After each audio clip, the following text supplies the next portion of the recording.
Hi BookTube! I'm here today to film my Q&A video celebrating my 1-year anniversary on BookTube.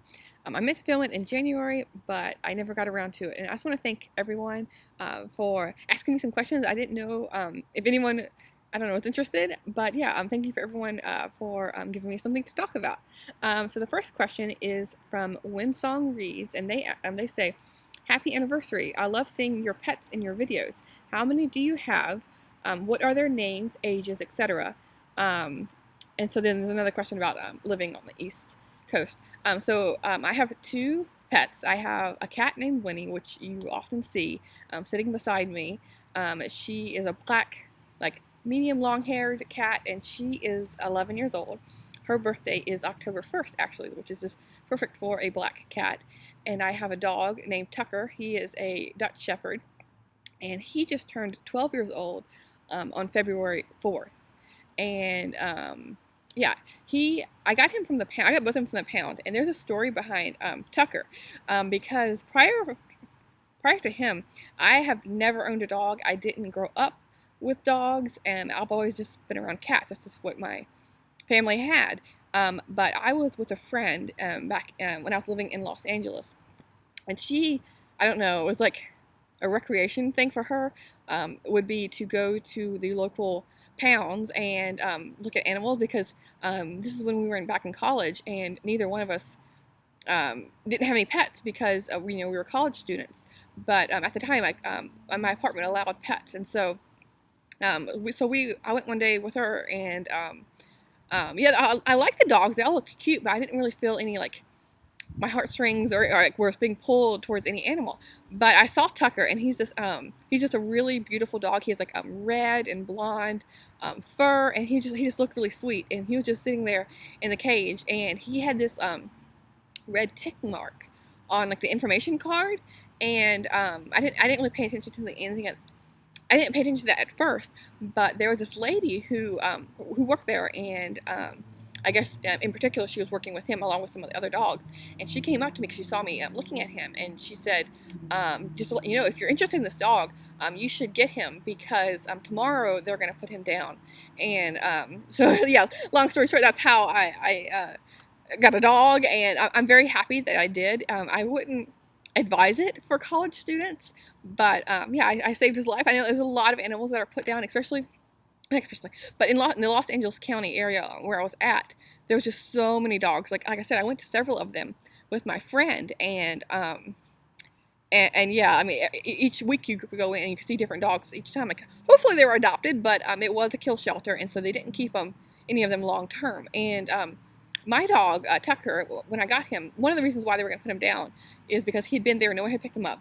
But he has some aggression towards men in particular. They found him off the streets in LA. He was 10 or 15 pounds underweight. He's 75 pounds, but when they got him, he was, I think, around like 55, 60 pounds, and his fur was like matted, and he had fleas and all sorts of things, and he wasn't a friendly dog towards the men. So I don't know what his backstory was, but yeah, I don't think he had the best socialization as a puppy, because even now, like 10 years later, he isn't a dog that licks people. Like, dogs can be affectionate, like, licking your hand or licking your face, but he never does that. Yeah, like you can put your arm or your hand right up to him, and he just like looks at you like, what is this? Like, what do you want? And he'll like move you. If you get too close, he'll like move away. Like, what are you doing? Like kind of like that. And so yeah, I don't know what his upbringing was, but he's all better now. He still has some hesitation towards men. If there's like taller men, that like triggers him in a way. But he's easily controlled with a leash, and yeah, I just don't let him get close to tall men, because he just doesn't like it. But he really loves children. He really loves cats. I wish I could like insert a bunch of pictures, because I did have a third pet, but he passed away 2 years ago. And but they were buddies. Like the cat and him would sleep together all the time. Like the dog would lay down with his paws like like this, and the cat would be in the middle, like up towards his belly. And yeah, that's how they slept all the time together. And so they were just adorable. They would sleep together on his bed and everything. But my cat Winnie doesn't exactly get along with him too well. She tolerates him, but she doesn't like him too close. He tries to play with her, but yeah, she's just it's just a no. And so, now it's on me to spend more time playing with him, whereas before he would play, sometime with the cat. So yeah, that's a story with the pets. And with Winnie, I actually got him from the pound too, from the same pound, during Christmas time. And it was like all these cages, like row after row after row of cages. And I went in looking for a cat purposely. With a dog, I didn't purposely go in wanting to get a dog, but with her, I did. And she was interesting. Like I passed her row. She was like towards the front, and she was meowing and wanting attention. And I kept going through the different aisles, and I got like even the midway through and all the way to the end, she kept meowing and meowing and meowing, wanting me to come back. And all these other cats that I passed never did that. And so I wanted a cuddly, sweet cat, and she definitely is that. She's very patient. You can move around and she'll still stay with you. She doesn't bite or scratch or anything, and she's just a really well-mannered, people-loving cat. And so yeah, that's the story of me getting her.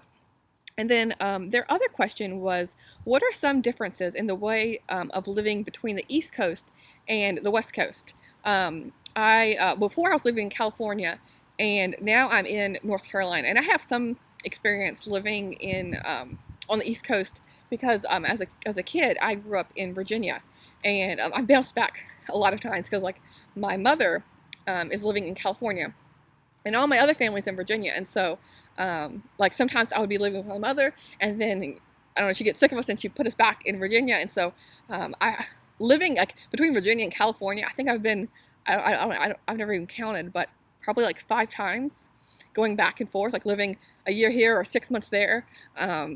So yeah, I have experience like as an adult and as a kid between experiencing both coasts. The one thing that really sticks out, I'm sure a lot of you who travel would know this in the summertime, is that the humidity here on the East Coast is just awful. It's the one thing that I would definitely change it if I could. But I mean, you get a lot more moisture, so you have all these beautiful trees. And on the West Coast, it's a much drier heat. It's more of an oven heat. And here on the East Coast, it's more of like you're in a sauna, or you're just getting out of a shower, and it's like that hot, sticky, where you feel like you can't breathe. And me, I have asthma, and so like health-wise, I think I would prefer living on the West Coast, just because I feel like I can get some like breath in. Because actually, I don't know, I feel kind of faint, or like it almost gives me a panic attack sometimes in the summer, because especially when we're moving into this apartment, we moved in September, and it was still really, really humid at that time, and I thought I was gonna die. I was like, I can't get enough oxygen in. But yeah, that's sticks out my mind for sure. But other than that, I'm in the Raleigh-Durham area, and so I'm not like in the middle of the country where I was in Virginia, like a town of like 2,000 or 3,000 people. And so here, I mean, I don't really feel that much of a difference with like restaurant quality or amenities, just because there's a lot of colleges in this area, and so there's a lot of like international food, and also there's like a lot of businesses here. Like there's lots of tech, and there's a bunch of hospitals, and so there's a lot to explore in this area. Lots of museums and art, theaters, and a lot of like college activities to go look at.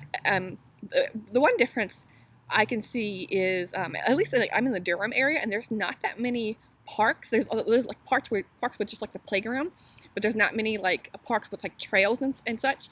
But in on the West Coast, at least where I was at, I was in the Sacramento area, and I've also lived, like I mentioned before, I was living in Los Angeles, and I've lived in the Bay Area as well. There's a lot more like free outdoor activities. There's the mountains nearby, the Sierra Nevada mountains. There's the ocean that's a lot closer than what it is here. But also like the parks and everything like nearby. I don't know, I feel like there's a lot more free outdoor activities, if that makes sense. Whereas here, there's a lot more activities that you have to pay for, like I mentioned, like museums and theater and plays and things like that. So yeah, I don't know, that's an answer I have off the top of my head. So the next person is Literary Labors, and they ask, how are you liking North Carolina? What's one positive thing about North Carolina and one negative? I'm liking it okay. It's a bit of an adjustment. I don't know. It's hard for me to like, oh yeah, I love it here or I hate it here. I'm in the middle. I see a lot of positive and negative aspects to it. I think I haven't lived here long enough to really form a strong opinion, because I'm just getting used to everything. But so what's a positive thing about North Carolina is like, along with the hot, humid summers is having 4 seasons is nice. Like watching the leaves change was really pretty because in California they didn't have that. There's a different kind of tree. There's a much drier tree there, and there's like firs as well, but the only color change you see over there is like people who've planted like planned landscape areas, like with houses or like on the sidewalks. You'll see some trees that change color, but here it's like lots of forest you're driving by, and it's a lot. Kind of a negative as well is when you're driving on roads, you feel kind of like claustrophobic in a way because you can't see far away. Whereas on the West Coast, there's hardly any trees, and so you can see long distances, and it feels a lot more open. Being more concrete, one positive thing about North Carolina, I'd say 4 seasons is nice, and like having all those amenities close by. And like the other thing I noticed is driving around. When I was living in the Sacramento area, you're always having to get on a freeway to commute from one area to the next, and there's lots of traffic. Whereas here, at least where I'm at, commuting to work, commuting to different restaurants and shopping, a lot of it's like smaller streets. Like you go through like this housing area to get to different parts. So it's a lot more relaxed driving than what I was experiencing in California. But the drivers themselves, I've noticed, are like really bad. And I don't know, my boyfriend was like looking up online like different like message boards, and they were saying like other people have noticed that too here because there's a lot of people moving from big cities come here. So there's all different types of driving, I guess. I don't know if that's true or not, but yeah, I just noticed lots of like bad driving. So yeah, the weather's, the humidity's bad, and then I don't know, another negative would be not having a lot of like free outdoor accessible activities, because there's the mountains, I think they're like 2 or 3 hours away, so it's not exactly doable for me on like the average day to be able to go to the mountains, whereas in the Sacramento area, I was living in the foothills of the Sierra Nevadas, and so it was like right at my doorstep. It's just, part of being the location where I'm at. So Bree Hill asks, what are your cozy mystery buzzwords? And for me, anything with like a pun, the really funny titles I love. I don't have anything specific, but one that immediately comes to mind was Live and Let Chai. And I can't remember the author's name, but I really like her series. It's the Iced Tea series or something like that. It was just, I just love that series. And anything with like a cat on the cover, just a really funny title that just grabs my attention, I'll pick up and read. And then the other question she has is, what 2020 titles are you most excited about? And I don't really look ahead too much with books that are coming out. I most of the time get my recommendations from BookTube. And so if someone is doing a TBR for February and they mention a new release that that'll bring to my attention, then I'll add it to my TBR. But I looked at the few books I do have that are coming out. That's on my wish list for 2020, and that would be Wild at Heart by K.A. Tucker. I just mentioned her Simple Wild or something like that was her other book that the first book in that series that I read. And this month, January. I read it in January, and I really liked it. It was just like this loved, like enemies to lovers romance that was just, it was just so funny, and I think she had a really good writing style, and so yeah, I'm looking forward to that one. It's coming out, I think, in March. And then her other question is, what books did you read in 2019 that you think deserve more attention? So I looked at the amount of reviews on Goodreads for this, and the Portable 19th Century African-American writer, African-American women writers is a collection, a Penguin, like Black Spine classic, and this had 28 ratings, and it had a 4.39 review, so it was highly rated, highly reviewed, but there's barely any reviews on Goodreads, and so that one I really liked. It's all about like African-American women, like their essays, some of their short stories, plays, speeches, all about being African-American, like during slavery and after slavery as well, anything that happened during the 19th century. And yeah, it was just an excellent book. So let's see, the Sampler Girl asks, what was moving across the country like? I've only ever lived in the same state. I know, boring to most, but I'd be curious to know what you found better or worse. Well, like I mentioned in a previous question, I bounced back and forth a lot as a kid, all throughout, from 9 years old on till I was 18. I was going back and forth, either staying for a month or so or living there in different different states. But as far as the drive itself, the moving part itself, it depends on, I don't know, like the time of year that you go. I've experienced like, I remember one time as a kid, we were leaving California going to Virginia, and we got stuck in the Reno area, going through the Sierra Nevada mountains, and it was a blizzard. So we had like drove all the way up there, so we had to turn around and go all the way back and go on the more southern route. I think it's I-40. And then the northern route is 80. You go all across America. But yeah, anyway, that's what was an experience. Another time I was moving with a friend. I was helping her move, and then she was like going to drop me off on her way. And she, it was her first time driving across country, and she was very stubborn. She wasn't the best person, like looking back, she was not the best person, in hindsight, I mean, wasn't the best person to drive with, because she, I was like, I didn't want to, we've been on the road all day, and I didn't want to continue driving late at night, because, you know, it's not just one day of doing that. It's like 3 or 4 days, 5 days, depending if you're pulling stuff, you're pulling a trailer. It can be like a week, because you're going like 60 miles an hour, 3,000 miles. But so she kept wanting to push it, so she got really tired, and she was driving, and she hit this guardrail. So we're like zigzagging all over the place, and I was like, oh, I was like, you should have listened to me. Like we should have stopped after dinner. But yeah, there was that experience. And I've driven through Nebraska where there was tornado warnings, and had to pull over and wait for those to pass. Yeah, so just like I said, it depends on the time of year that you're going. But the current time, in this 2019 when I moved, the drive was okay. It was just really slow. My dog, he did not like getting in. The first, he likes being on car rides. The first day he was okay. The second day he was a bit grumpy.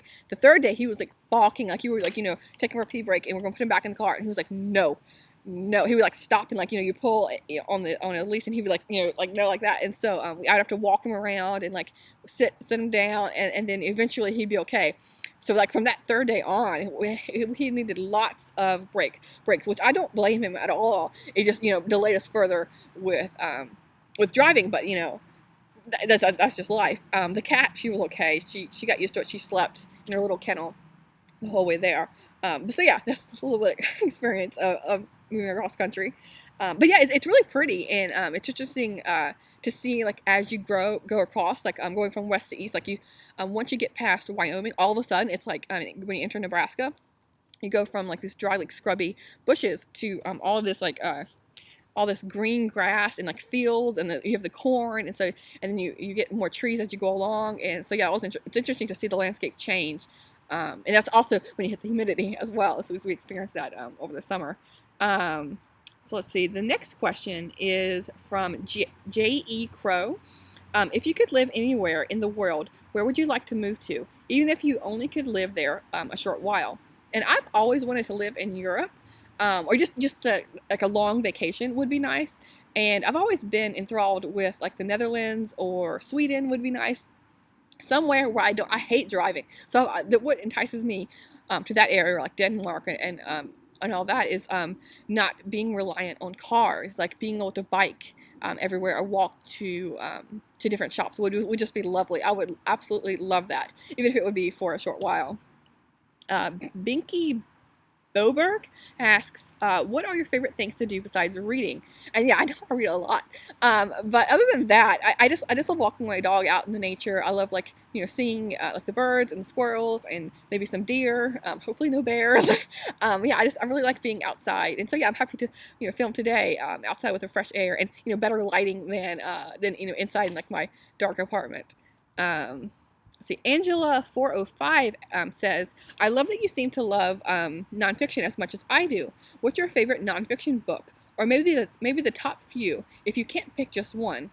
And so I had to look through my books because I don't have a physical representation, so I can't like immediately think of some. But some of my favorite nonfiction in different categories would be, for nature books, Sally Carragher's One Day at Beetle Rock. That's like more like my gateway books into loving nature writing was her. And then for someone who, that's her like observing animals, but someone who talks about like living in the wild would be Pam Houston's Deep Creek Deep Creek, Finding Hope in the High Country. I really like that one. And then for psychology, it's Behave by Robert M. Sapolsky, something like that. And then for history, I wrote these down so I wouldn't forget. History would be These Truths by Jill Lepore. That's all-encompassing history book from like beginning of America to current day. For Civil War, it'd be Bruce Catton. I've mentioned him before. I really like his work. And for Revolutionary wartime, it would be Esther Forbes, Paul Revere, and the world he lived in. And then for like books about climate and climate change, The Uninhabitable Earth, Life After Warming. That was like one of my top books that I liked in 2019. And then, let's see what else she says. Also, how do you decide which book you are going to read next? I frequently end up staring at my TBR mountain for ages trying to choose. And I like a mixture of things. Mostly what dominates what I choose next is I read a lot from my library through the Libby app for Kindle books. And so whatever book comes through on my hold list and gets put into my loan pile, I have 21 days to read it. And so, and it's always full. I'm able to get 30 holds and 30 books loaned to me. And it's almost always jam-packed. And so I need to read these books to free up some space. So when a hold comes available, it doesn't get stuck. It can move over to my loan to my loan area. And so what I do is I just look, okay, this week, what books are going to expire? And so then I'll pick the books I know I'll be able to read in that time. So like if there's a book that I see, oh, it's gonna be turned in tomorrow. Okay, I know I can't start that now unless it's a short book because I need more time. And so that's how I pick my TBR for the most part. But on BookTube, if I see someone talking about like a read along or a readathon that I'm interested in, then I'll specifically go hunting out a book or pick a book from my TBR shelf, my physical books. And I am trying this year to read my physical books. I mentioned before, I have like 20, 25 books on my unread on my physical TBR that I want to read all of them this year. So then I can have all of them read. They don't just like sit there and accumulate. And also my TBR on Goodreads, I have like over 1,000 books, I think, and those just books I see that like sound good, and I put them on there. And often, like I do try to get to them, but some of especially the older ones, they've sat there, they've gathered dust, hypothetically, and I haven't got to them. So I want to each month I'm going to pick 2 books randomly on my TBR shelf to get to, just to at least try them out. And if I don't like them, then DNF them, just like get them off. Or just looking at the description, I'm not interested in that anymore. My taste has changed, my desire for that kind of book has changed, and so I just want to get it off. So just clean it up a bit. Let's see. Hannah's books says, tell us about one of your favorite characters from a book you read as a young person.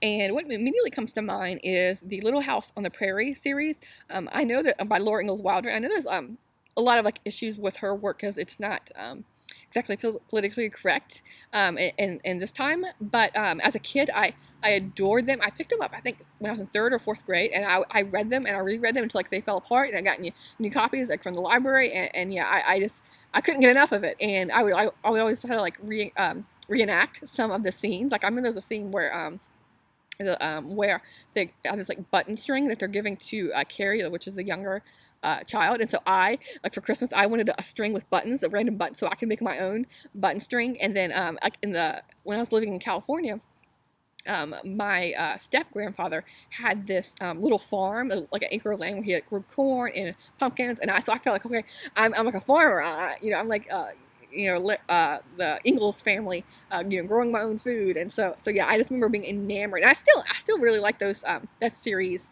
And I'm actually participating right now in the, Lizzie Faye Loves Books. She's doing a readathon for, The Little House on the Prairie, or anything written by Laura Ingalls Wilder for her birthday and her death, which, happened, over this weekend. So let's see.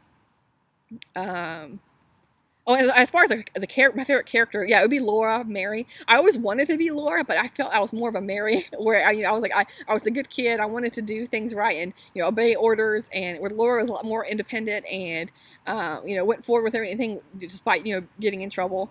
So yeah, let's see. Todd the Librarian says, "Hey Lindsay, here are my questions. Favorite book in these genres: sci-fi, horror, romance, historical fiction, and nonfiction." So I looked through my shelf, and I wish like I have on my Goodreads shelf, I have like want to read by section, so that way if I go into a bookstore and I'm looking at the like historical fiction section, I'll know exactly what books are on my wish list. But for my read books, I do not have it identified by genre, which I wish I did, because like I said, I don't have many physical books, and so it's hard for me just like off the top of my head, unless like, you know, some of these books are off the top of my head, like immediately I can think of. But yeah, so I had to comb through a bit to find some of my favorites. So for sci-fi, one book that really pulled me into sci-fi was Ender's Game by Orson Scott Card. And again, same with the Laura Ingalls Wilder book. I know there's a lot of I don't know, iffy things about Orson Scott Card, but I can't knock the book any, because you know that I really liked sci-fi after reading this book in high school. It was assigned to me during, I think, freshman or sophomore English class. And yeah, I really liked that book, and so that, you know, got me off onto a wave of sci-fi. And then another one is We Are the Ants by Sean David Hutchinson, and this is about a boy who he's gay, and he is being abducted by aliens, then brought back to Earth. So that was an interesting story, and I really liked it, and that brought me to reading his book that came out last year, something about like the being brought back to like dead, and they're being brought back to life. I can't remember, like We Were Buried Alive, or it's like really weird title, and so I tried that book and I hated it. But I love the We Are the Ants so much, I wanted to give that one a go, even though the premise didn't sound something like that I would like, and yeah, I was crunk with that one. So for horror, I don't read a lot of that, but what came to mind is Misery by Stephen King.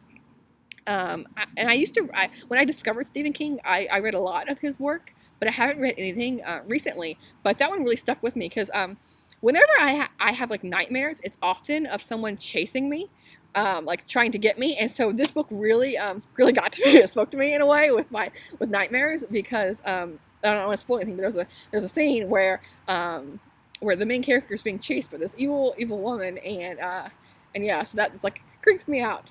And then for romance, it's my favorite. I just really started getting into romance this past year, and my favorite book for 2019 was The Unhoneymooners by Christina Lauren. It was just hilarious. It had so much humor, so many good scenes. So yeah, I love that one. And for historical fiction, what came to mind is Lonesome Dove by Larry McMurtry. I know that's really a Western, but yeah, historical fiction too. And then another one, when I was looking through my Goodreads, Out of the Dust by Karen Hess. I loved that book when I read it as a kid, and I still love it now. I've reread it a couple times, and it's about, it's written in a unique way. It's written in like prose and for poetry. And that's normally like not my type of writing style that I gravitate towards. But yeah, I love that book. It's all about a young girl who is living out on the plains and during the Dust Bowl. And yeah, so there's lots of really poignant scenes in there. And then he also asked, what is your favorite movie? And I don't read, I don't watch a lot of movies. But what immediately brought to my mind was Pride and Prejudice, by the one with Keira Knightley.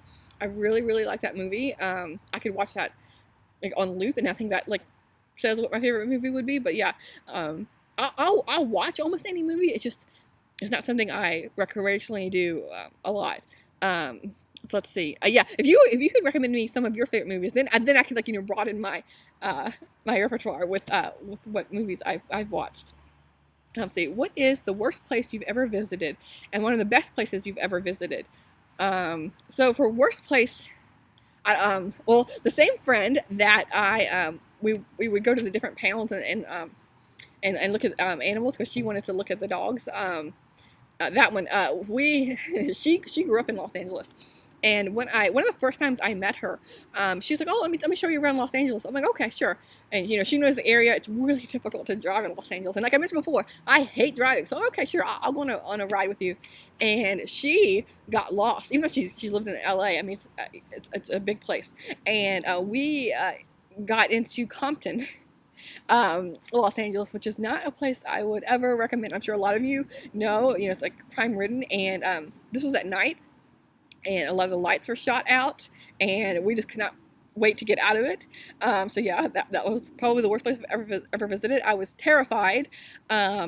And then one of the best places I've ever visited, I really like, there's a camping trip me and my boyfriend took up to the Redwoods near Crescent City, California, which is up on the coast. And so to get there, we did like a long, like, scenic drive. We went to Bodega Bay, and we went all along the Highway 1. And so yeah, we saw, it's beautiful in Bodega Bay, and that whole area. And then we drove through several different redwood groves, and then going up there, we stayed in, I think it was like Jedediah Smith or something like that, National Park. And so yeah, the redwoods and Pacific Ocean are just beautiful. And I love that area. And then he also asked, what is your favorite beverage? And I don't drink a lot of different beverages. I drink water, hot chocolate, and tea are basically my 3 drinks. And since the first 2 are self-explanatory, water and hot chocolate, my favorite tea drink would be, like, for caffeinated, I really like chai teas and green teas, especially like Panera Bread. I love their green tea. And as far as like herbal teas, I like the fruity teas, like pomegranate and things like that. And so let's see. 6 Minutes for Me asks, how has you found? Oh, I think so. How have you found your reading has changed since being on BookTube and since moving to North Carolina? And my reading hasn't changed that much. I think it's just because before making my own channel, I've watched BookTube for years. I think I started watching in 2015, and I just started making videos in 2019. And so yeah, it's like 4 years of watching before creating my channel. But when I started watching BookTube, I increased my reading quite a bit. I know I read a lot of books now, but I used to read around like 50, 80 books, and then now I'm reading like over 300 each year, roughly.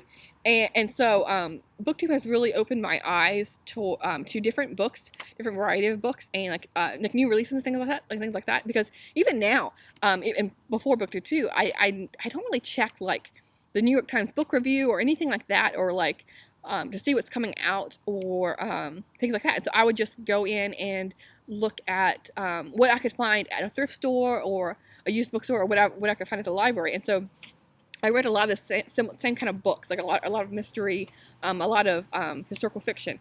And since finding BookTube, it's really opened my eyes to different genres that people like. They rave about a book, and I'm like, okay, even though might not be my type of book, I'll give it a go and try it. And so, like, actually, a lot of times I've really come to love books that I didn't think were my taste. And so, yeah, I really like how BookTube has widened my taste, and so yeah, and for sure expanded my reading time each day, because I read a lot of books now. And it kind of introduced me to audiobooks, because the first audiobook I listened to was Gone Girl. And this was back when it was popular years and years ago, and because everyone was talking about it on BookTube. And so I was like, let me give it a go.